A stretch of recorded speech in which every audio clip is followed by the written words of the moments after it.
Good evening po sa lahat. Sa mga hindi nakakakilala sa akin, ako nga pala si Erwin, kapatid, nakababatang kapatid ni Ate LV. Joke lang po, ako po yung pangalawa, ako po yung sumunod sa kanya. Masasabi ko lang is, ang ate kasi nung bata kami, siya yung smart, siya yung mabait, siya yung generous, right?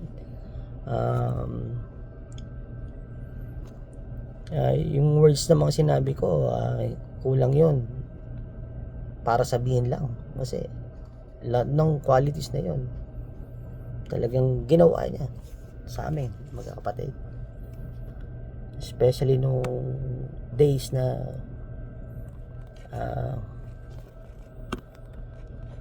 pinagdaanan namin bilang pamilya. Mamimiss namin ang ate namin,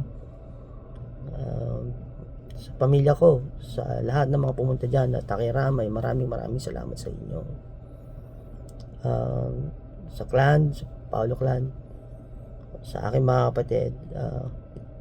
Talaga mamimiss natin si ate, hindi lang ngayon, every single day of our life. Right? So let's be strong, kasi yun naman ang gusto talaga ni ate.